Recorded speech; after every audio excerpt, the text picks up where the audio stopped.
నమస్తే. సో, ఈరోజు మహిళలందరికీ కూడా మా ఛానల్ తరపున ఉమెన్స్ డే సందర్భం మీ అందరూ కూడా శుభాకాంక్షలు తెలియజేస్తాను. సో, మహిళలు మనం కూడా అన్ని రంగాలలో ఉండాలని చెప్పేసి ప్రధానమైనటువంటి అంశం. మనం మాట్లాడదాం ఇప్పుడు. మనతో పాటు సీనియర్ కాంగ్రెస్ పార్టీ నేత ఇందిరా శోభ గారు ఉన్నారు. మేడం నమస్తే, బాగున్నారా? సో ఏంటి ఈరోజు ఉమెన్స్ డే స్పెషల్, ఎట్లా ఉన్నాయి కార్యక్రమాలు? అసలు మహిళలకు ఏం చెప్పాలనుకుంటున్నారు ఈరోజు? ఇవాళ మీ ఛానల్ ద్వారా యావత్ మహిళా లోకానికి అంతర్జాతీయ మహిళా దినోత్సవ శుభాకాంక్షలు తెలియజేస్తున్నాను. మహిళా దినోత్సవం నాడు మాత్రమే మన సెలబ్రేషన్ కాకుండా ప్రతి దినము మహిళ ఒక సెలబ్రిటీ లాగానే సెలబ్రేషన్ని అంటే ఆనందంగా ఉండేటువంటి ఒక లైఫ్ ఉమెన్కి ఉండాలని కోరుకునేటువంటి వ్యక్తిని. ముఖ్యంగా మహిళ సామాజికంగా, ఆర్థికంగా, రాజకీయంగా ఎదగాల్సినటువంటి అవసరం ఉంది.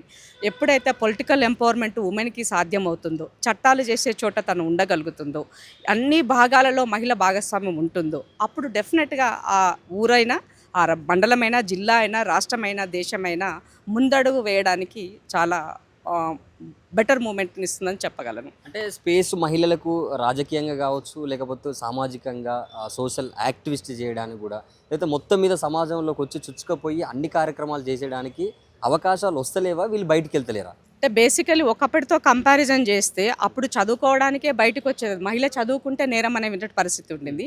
అలాంటి రోజుల నుంచి ప్రతిదినము ఉమెన్ తనకి తాను మాడిఫై అవుతుంది.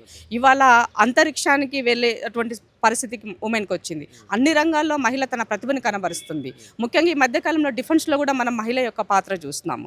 యుద్ధాలలో మహిళ పాత్ర చూస్తున్నాము. ప్రతి దగ్గరలో ఉమెన్ తనకి తాను ప్రూవ్ చేసుకుంటుంది. ఉమెన్ ఎక్కడా కూడా తన వెనకబాటుతనంలో లేదు.